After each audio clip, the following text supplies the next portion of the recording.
반갑습니다. 월요일 새벽 예배입니다. 우리 다 함께 사도신경으로 우리의 믿음을 고백합니다. 전능하사 천지를 만드신 하나님 아버지를 내가 믿사오며 그 외아들 우리 주 예수 그리스도를 믿사오니 이는 성령으로 잉태하사 동정녀 마리아에게 나시고 본디오 빌라도에게 고난을 받사 십자가에 못 박혀 죽으시고 장사한 지 사흘 만에 죽은 자 가운데서 다시 살아나시며 하늘에 오르사 전능하신 하나님 우편에 앉아 계시다가 저리로서 산 자와 죽은 자를 심판하러 오시리라. 성령을 믿사오며 거룩한 공예와 성도가 서로 교통하는 것과 죄를 사하여 주시는 것과 몸이 다시 사는 것과 영원히 사는 것을 믿사옵나이다. 아멘. 우리 다 함께 435장 찬송 부르겠습니다. 435장입니다. 나의 영원하신 기업. 우리 다 함께 435장 찬송 부르겠습니다. 나의 영원하신 기업 생명보다 귀하다. 나의 갈 길 다가도록 나와 동행하소서. 주께로 가까이 주께로 가오니 나의 갈 길 다가도록 나와 동행하소서. 세상 부귀 아니람과 모든 명예 버리고 험한 길을 가는 동안 나와 동행하소서. 주께로 가까이 주께로 가오니 나의 갈 길 다가도록 나와 동행하소서. 어두운 골짝 지나가며 엄한 바다 건너서 전국 문에 이르도록 나와 동행하소서. 주께로 가까이 주께로 가오니 나의 갈 길 다가도록 나와 동행하소서.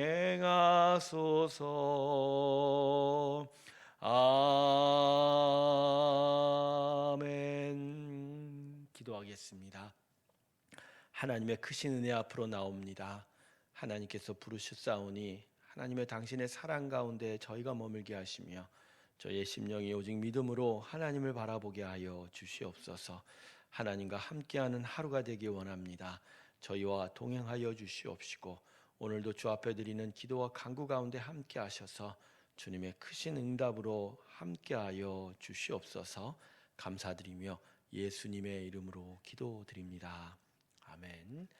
오늘 말씀은 빌립보서 2장 5절부터 11절까지의 말씀입니다. 빌립보서 2장입니다. 5절에서 11절까지의 말씀입니다. 제가 읽겠습니다. 너희 안에 이 마음을 품으라. 곧 그리스도 예수의 마음이니 이는 근본 하나님의 본체시나 하나님과 동등됨을 취할 것으로 여기지 아니하시고 오히려 자기를 비워 종의 형체를 가지사 사람들과 같이 되셨고 사람의 모양으로 나타나사 자기를 낮추시고 죽기까지 복종하셨으니 곧 십자가에 죽으심이라. 이러므로 하나님이 그를 지극히 높여 모든 이름 위에 뛰어난 이름을 주사 하늘에 있는 자들과 땅에 있는 자들과 땅 아래에 있는 자들로 모든 무릎을 예수의 이름에 꿇게 하시고 모든 입으로 예수 그리스도를 주라 시인하여 하나님 아버지께 영광을 돌리게 하셨느니라. 아멘. 오늘 말씀은 십자가 예수의 구원을 어떻게 우리의 삶에 적용해야 되는지에 대해서 알려주고 있습니다. 5절을 다시 한번 볼까요? 너희 안에 이 마음을 품으라. 곧 그리스도 예수의 마음이니. 오늘 본문 말씀의 시작이 예수의 마음을 품으라라고 말씀합니다. 즉 예수의 마음을 알게 되면 하나님의 은혜에 대해서 우리가 어떻게 행해야 될지를 깨닫게 된다라는 말씀입니다. 특히 빌립보 교회의 이 말씀을 구체적으로 적용해 보면 나누어 분열되고 또 싸우고 있었던 빌립보 교회 성도들에게 예수님의 십자가를 생각해 보면서 하나님의 은혜의 원리를 다시 따라가 보기를 가르치고 있는 것입니다. 우리도 마찬가지입니다. 예수님의 십자가를 알면 거기서부터 우리가 어떻게 해야 될지가 분명한 답을 얻을 수가 있는 것이죠. 여러분, 하나님의 은혜에 대해서 다시 깊이 생각해 보시기를 주님의 이름으로 축원합니다. 우리는 하나님의 은혜의 만능주의라는 오해에 빠져 있습니다. 물론 그분의 은혜는 전적으로 무제한 권능이십니다. 하지만 하나님의 은혜가 우리 안에서 역사할 때는 우리의 심령의 중심과 태도의 변화가 동반되어야 합니다. 한 번은 하나님의 은혜에 대한 우리의 반응에 대한 강조를 하는 가운데 어느 자매가 이런 식으로 저한테 일종의 반항을 하더라고요. 한 번 은혜 주시기로 했는데 그거면 다 된 것 아닌가요? 라고 하더라고요. 저는 그런 식으로 대답했습니다. 만일 예수 믿는 자가 중도에 이슬람으로 배교해도 구원의 은혜는 여전한 것입니까? 이렇게 대답을 제가 물어보았죠. 은혜에 대한 우리의 반응, 자세, 태도가 매우 중요합니다. 물론 하나님의 은혜가 먼저이겠지요. 그분의 은혜가 우리를 새롭게 할 것이고 우리를 온전하게 할 것이며 결국은 하나님 앞에 당당하게 제대로 서는 자로 세울 거라는 것. 그러나 하나님의 은혜가 그냥 우리를 세우지 않습니다. 우리의 반응, 우리의 자세가 중요한 것이죠. 우리 구원의 삶의 시작은 하나님의 은혜로만 시작합니다. 그리고 구원을 이루어가는 가정 속에서도 하나님의 은혜가 우리를 주도하게 됩니다. 그러나 우리가 그 은혜를 귀하게 여기고 하나님과 동행하기로 선택하지 않는다면 그분의 은혜는 항상 우리 인생의 문 앞에 와 있으나 결코 우리 인생에 여전히 열려지지 않는 선물에 불과할 것입니다.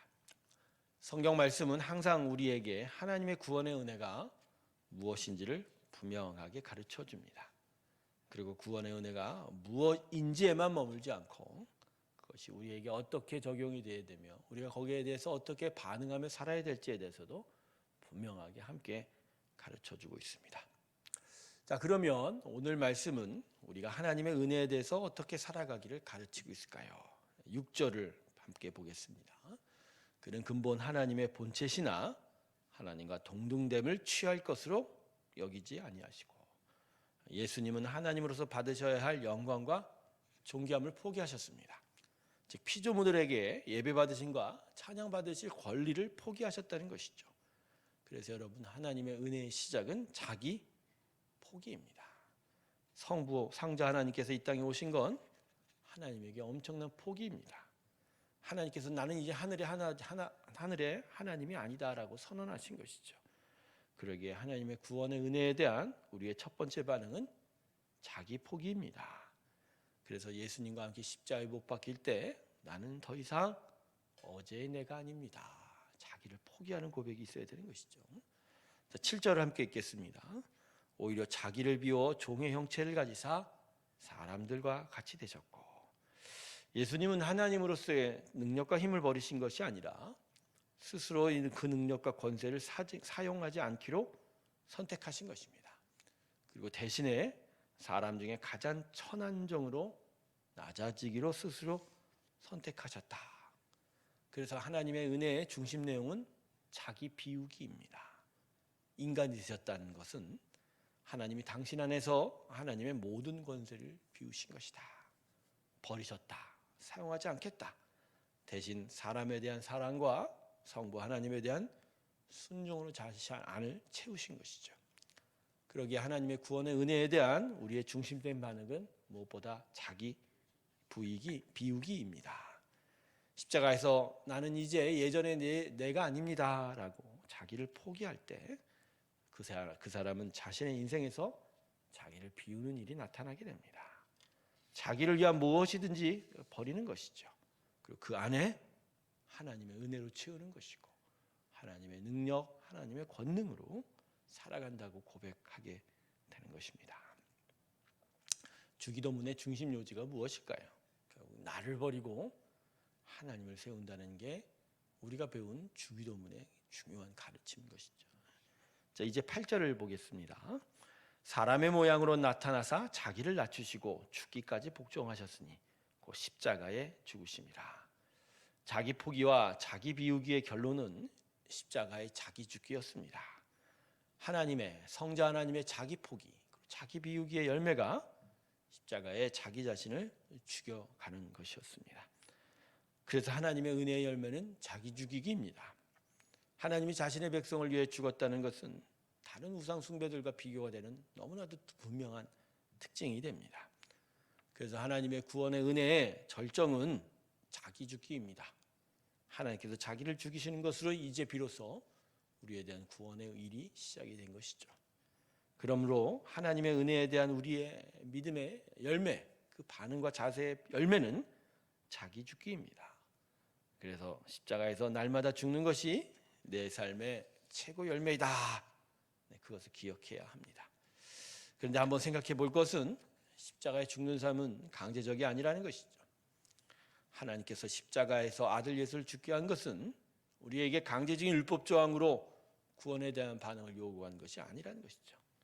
대신에 정말로 자원하여 이것이 귀한 것을 알고 그래서 자기를 포기하고 자기를 비우고 자신의 인생에 오직 하나님만이 살아있기를 바라며 자기가 죽어가는 그러한 귀한 마음을 가져가는 것입니다. 자, 이제 마지막으로 9절을 읽겠습니다.